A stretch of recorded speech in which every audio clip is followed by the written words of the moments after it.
What's up, guys? It is week 12 of the Dad Did That podcast. Normally, I'd have a guest on with me here today. Unfortunately, there were some schedule conflicts, and so I wasn't able to have a guest out with me. So I do apologize for the late post. But I did want to make sure that I touch base with you guys, especially those who've been tuning in, subscribing, and listening and paying attention. Obviously, again, with Dad Did That, it's a podcast I created primarily for the average guy who has elevated to the privilege of fatherhood and now is moving into a different state of life, and probably maybe just doesn't know how the process works. None of us ever really do. You kind of just wing it, really. Either you have had great parents in your life who have, always been there for you. We've seen people who have not had the greatest experiences, and I think all of that information gathered into one space is a beautiful thing, and it allows us to really have a platform where we can either pull from for small situations or even just simply the sake of recovering, right? You get caught up in the process, the ins and outs of the day, and you're like, oh my gosh, what exactly am I supposed to do in this particular instance? So, for example, I had an incident there with my oldest daughter, Reese, where there was a young man in her school who, for the most part, there was just a miscommunication as far as their situation. He very handsy young guy, and kids play. They just play. However, it did raise the idea of, what happens in these particular instances. And so myself and Reese's mom, we definitely chatted with her and made sure that, she understood the value of herself and her body, and how, realistically speaking, at any given time, you're the boss of your body. I mean, I let my daughter know, you're the boss of your body. Nobody else tells you what to do with your body, not even me. I mean, this is you. And so giving her that confidence and giving her that ability to say, if something happens that you're not comfortable with, speak up, let someone know. And thankfully she did. She let her teacher know, and really grateful for the school for handling these situations so well. However, the situation did elevate and escalate into something else. Same young guy went a little further on the playground, put his hand in my daughter's crotch. She's on the monkey bars, he's under her. And, again, situation with kids. So, his resolve was that, someone else just did that to me.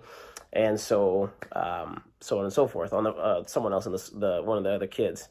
And, again, innocent or not, irrelevant. However, it is something where I can't control that young man.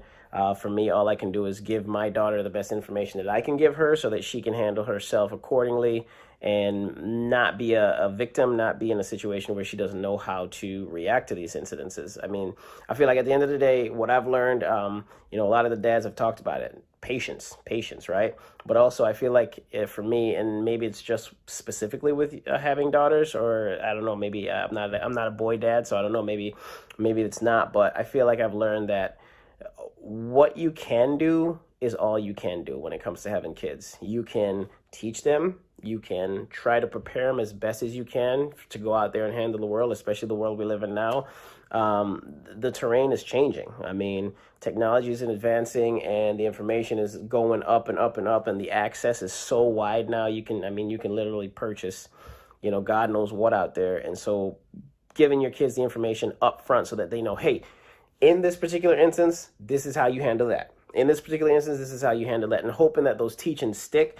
And so luckily for me and my daughter, in our situation, she definitely handled herself accordingly. She experienced something that she was uncomfortable with. She spoke up. She told her teacher. She made sure to bring it up to me, her mom, and I couldn't be proud of her for that. So I do appreciate those kinds of things. So things like that happen, and it's just something that you really gotta consider, that these things happen on a day-to-day basis, and you have to trust your parenting at that point. I do want to point out one thing that one of the podcasters before, Brian Kelly, had mentioned, as far as making sure that you're aware, right? Don't ignore the signs. Like if you're seeing something, your kid's acting a little off, they're a little different, uh, you don't have to be all up in their face. You don't have to be like, hey, what's going on? Tell me, talk to me, speak to me, because more than likely they'll shut down in those particular instances. But you do at least want to ask, hey, you okay? Everything good? Anything you want to talk about? That's the approach I take with my kids. I definitely I make sure that I ask, hey, are you okay? Are you positive? Everything's good. Anything you want to talk about? No? Okay, cool. Are you sure? All right, cool. Have fun. And I just let it at that. I don't push it. I don't push it any further than that. If I feel like the situation is way left, where my kid is like doing stuff way out of the norm, shaking in the corner, yeah, that's a different story. But on a day-to-day basis, if my kids come home and they're a little off, the reality is they could be tired. They could be burnt out. They could have been, pissed off because of, somebody didn't sit by them on the bus or, whatever the situation is, because, kids, just like grown-ups, we have our days, and that's just how it goes. So I definitely, with those kinds of instances, I definitely want to say, like, I am appreciative for the knowledge that some of these dads have come on to, or all of these dads, I should say, have come on to the podcast and shared with us, because I feel like I find myself listening into everything and really applying it, like really digging in and taking it to heart, because it's so valuable. Like for me as a young dad, figuring this stuff out. I will say a couple things that I learned, and if I find it funny, and hopefully maybe it'll be something useful to somebody. But the interesting thing about kids, because I am with someone now who has a daughter, and navigating the co-parenting situation. A couple of my friends have been on here, and they've talked about co-parenting situations and understanding how that dynamic works, right? The situation doesn't work unless everyone is gonna be mature enough to put the kids first, and that's just the reality of the situation.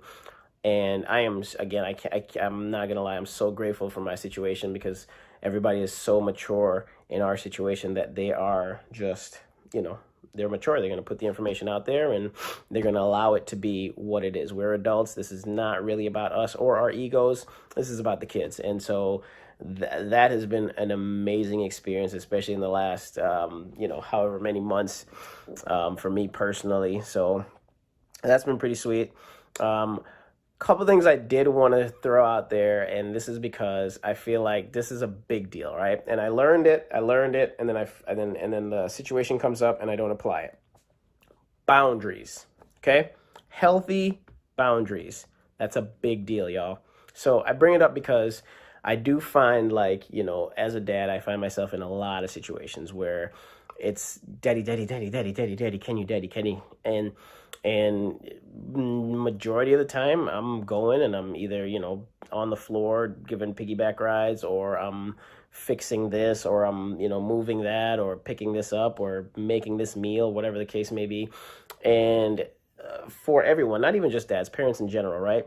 Understanding the difference, understanding the value, I should say, of boundaries is a huge deal. Like, you have your time in the day where you are on, and the reality is you're human. You can burn out. And if you don't allow yourself the boundary, if you don't allow yourself the ability to say no, or even just simply not right now, you will find yourself resenting and feeling awkward about situations. And I feel like, especially for my dads, I don't know about you, I don't know what your outlet is. I feel like for me, my outlet is the garage. I go tinker, I go fix, I go put stuff together. Another outlet for me is actually cleaning. I put my headphones on and I start cleaning.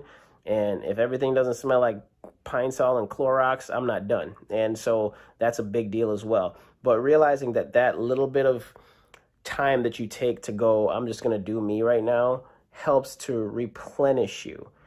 And I think the battle for most parents, I know myself personally, is you feel bad because it's not something that you can't do, or even not necessarily that you shouldn't do, or, or don't want to do, I should say, in that instance. But for your own health and wealth, it's something that you shouldn't do. You should actually take this time to go do that.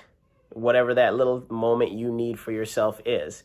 That's a big deal. And I think that it's one of those things that is so fleeting. It's so easily like disregarded that I don't know, it's unhealthy. And I feel like a lot of people should really consider that when you're in those kinds of situations, you should really take the time, value yourself, and consider that you are a person too. And again, it's not just dads. I mean, moms obviously, have a whole bunch of work themselves that they put themselves through. And I don't know, I just feel like it's one of the healthiest things to do is setting those healthy boundaries. And obviously this translates way past parenting. I mean, boundaries with family, friends, et cetera, et cetera.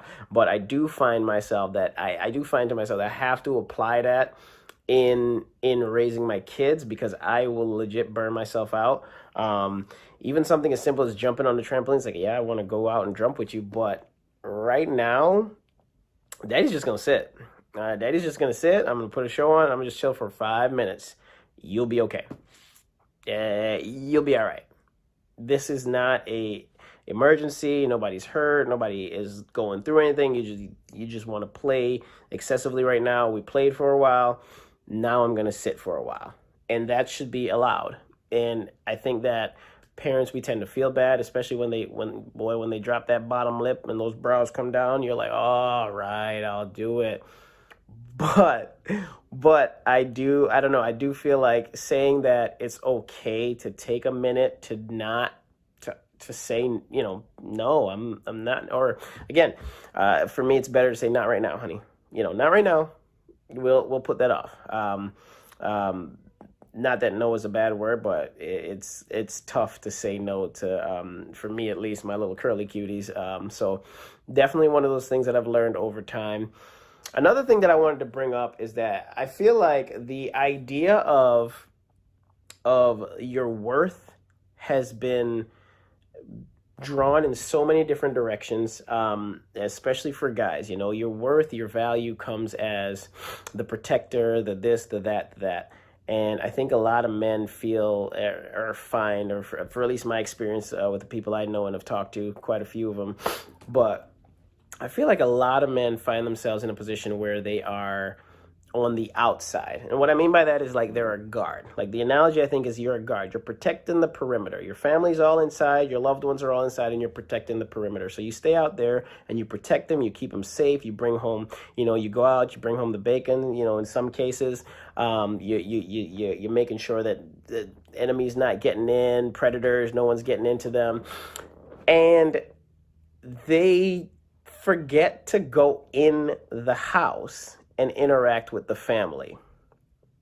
That, I think, is a big deal, especially for guys, because, again, you find yourself, I'm going to go out and I'm going to kill something, I'm going to drag it home and feed the family. And that's all well and great. Obviously, that's amazing. However, I feel like for the sake of value, for the sake of worth, one thing I do want to consider, or want you to consider, is not becoming a figurehead, like not becoming the concept of dad, but making sure that you're still a person, a parent, like, right? I know for a lot of guys it's hard because there's a level of there's a certain level of emotion that we're not necessarily keen to or tapped into, or a level of vulnerability might be a better word, that we're not necessarily tapped into a lot of times. At least for me, I can only speak for myself personally. At a younger age, I know that up until a certain point, there was a certain level of vulnerability that I didn't have. I didn't even know how to key into those feelings. So to get myself to the level where I could just be open and vulnerable enough to do things like, get my nails painted by my daughters, or, things like that. Like it's a level that you essentially ascend to at some point.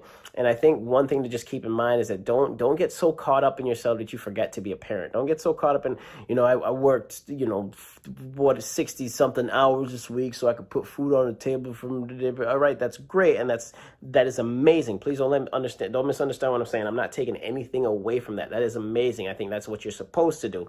However, making sure that you take the time to go that extra mile. And I mean, it's very, very important for your kids. I mean, if you're married, that's a whole nother story, but you definitely want to take the time to not just be like, okay, dad's home. Hey, how was your day? Boom, bam, boom. All right, I'm gonna grab a beer, go to bed, or I'm gonna just drink some water and get, whatever the thing is. But also take a second, get close to your child, pick them up, talk to them. How's it going? I'm approachable. You can speak to me in situations where you're vulnerable, where you're not necessarily comfortable. You don't have to feel like you need to go tell your friends or your this and that. You can come to your parent and understand, I am vulnerable enough. To be approachable. Come to me, talk to me. And I feel like my fellas, call it what it is, man. I feel like my fellas, we tend to kind of lapse on that a lot of times, or sometimes I should say. And I just want to put a healthy reminder out there for the guys. Really think about that, man.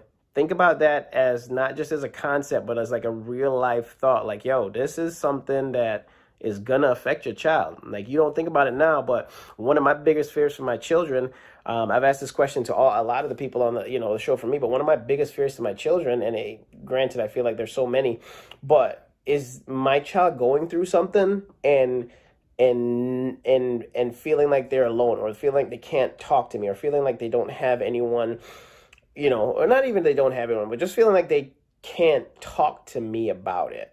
Like, feeling like it's either, this dynamic where, it's embarrassing to talk to dad about XYZ, or it's awkward to talk to dad about XYZ, for the example, the young man and, the little boy walking around. Now, let's say that's, these are kids, they're playing around, they're being silly, but we get older and, we're teenagers now, and some young man, God forbid, makes the mistake of doing something silly like that again.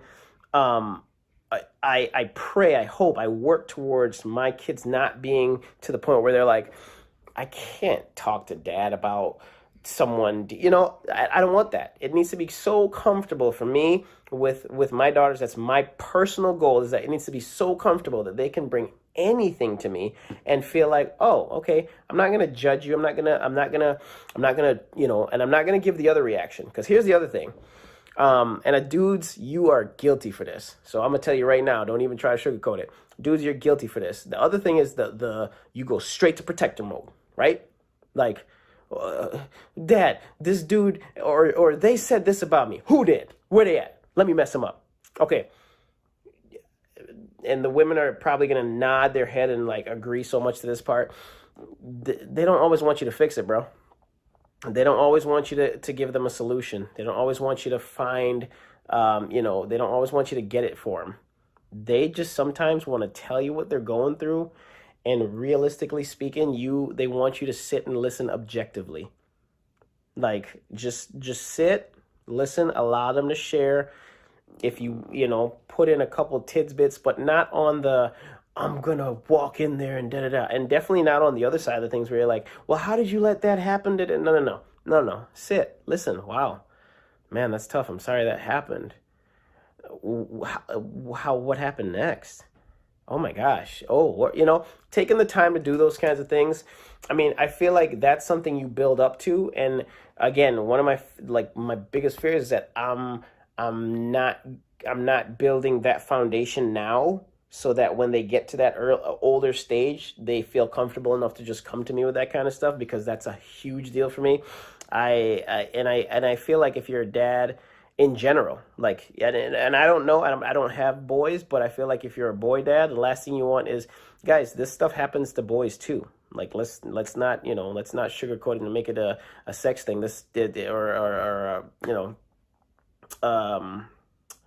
Whatever, a sex thing. Like, it happens to boys too. Like, things happen, and it's not necessarily on that level, but it is on a level. Like, I remember when I was a kid, one of the biggest things for me was I used to get like bullied. Like, I remember getting picked on quite a bit, and for me, and in different stages of life, right? So like, when I was really young, it was the fear of getting into a fight, like getting fought. When I was older, a teenager, I lived in New York, it was the fear of like I thought like you could get like killed. Like I was worried that somebody was gonna kill me, and yeah, even beat me up, jump me, whatever the case may be. These are real fears, and you hold it all in because you're trying to be tough, you're trying to protect, your blase blah, and you don't feel like you can talk to someone about it because.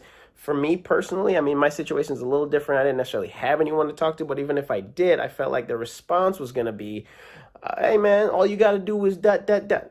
No, no.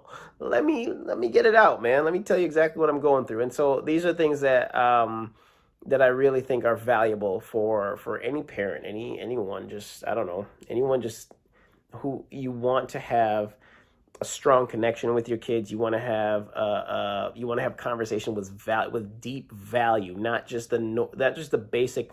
Oh, how was your day? How do you feel? What did you eat? All right, have a good night. Like, let's get really deep. Let's get deep on some weird stuff. Like my kids talk to me about stuff that are just like, so off the wall. Like, oh my gosh, the sun is it, and then how does that happen? And when it's this, and that's just talking. Like the thoughts are in their head and they're getting it out, but they're getting it out to me because they feel comfortable doing that.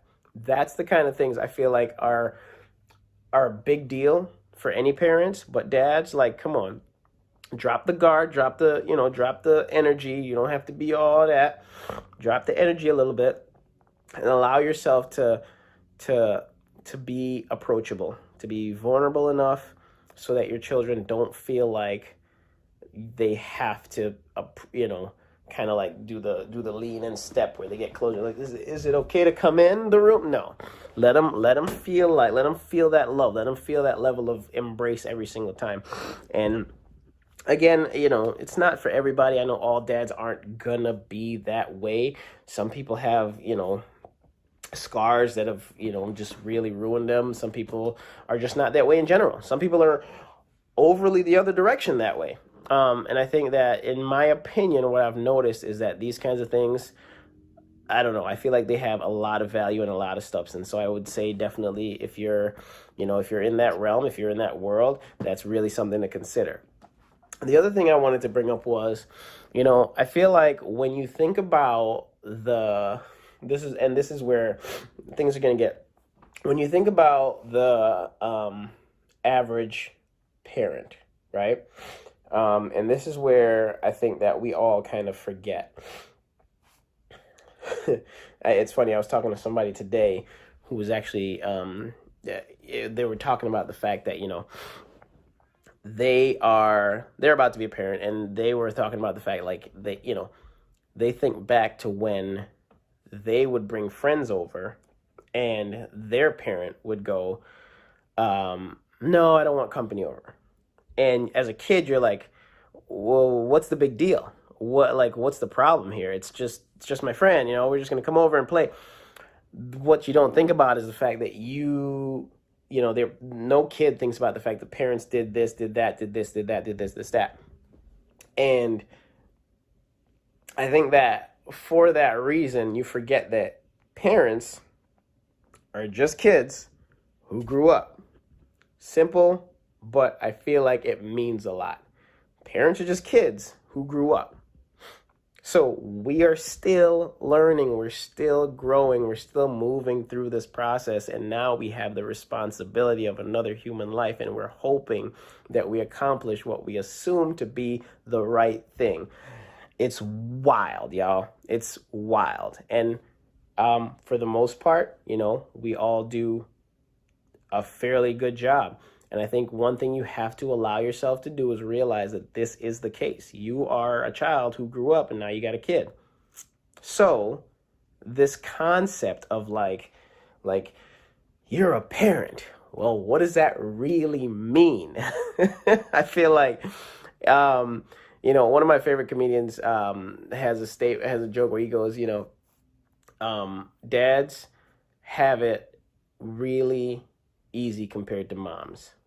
And he said it, and obviously it's comedy, but the way he said it was just like, dads, all you have to do in your kids' life is not abandon them, and that's it. And it was just like, oh yeah, like he said it in a way, to make it, but it was just like, yeah, you just do the right thing, parent. parent. Stay there and parent. And for the most part, you're doing a really good job at that point, because there is no blueprint, there is no platform. And even if there was, guess what? It's not a one size fits all. My oldest daughter is way different from my youngest daughter. That's just the way it is. My girlfriend's daughter is way different from my other daughters. And they're all also very similar at the same time. It's like, this is how it works. These are different people, and they cannot be treated the same way. They have to be parented uniquely. And the only way I feel like, based off of my experience, to really get a grip, right, a handle on how to really connect, is to allow yourself first to be vulnerable enough to be reached. So that's it for today, y'all. I mean, I just really wanted to get that stuff. I don't want to leave you guys hanging without any content. And I really, really was thinking about this stuff over the weeks. And so I wanted to get some of that stuff out on my chest. Hopefully we'll have a couple more guests as the weeks continue, and I definitely want to make sure I put out some more content for you. I do like doing stuff like this. I'm hoping to elevate the podcast to another level where we may even have multiple guests at a time. So we'll see about that. We're going to get to that point down the road, but definitely keep an eye out for the podcast. And then if you do have a chance, if you haven't yet, please hop on the YouTube page and just subscribe. Hit the like button, hit the notification button, just subscribe, help us grow it. We're moving in the right direction. I feel like, based off the interviews that I've had, it's been, again, I find myself listening to them when I'm cleaning my car or cleaning the house. And it's not just, for me, it's not just been, white noise. It's been really helpful. And I was the interviewer. I'm sitting there in the podcast doing them, and I'm listening to them and finding, oh, that's a gem. Oh, that's another gem that I can have. So if you value this parenting thing like I do, I mean, it's probably worth it to just take a listen, check it out. It never hurts to get more info, because we're always learning, like I said. So appreciate you guys so much, and have a good night.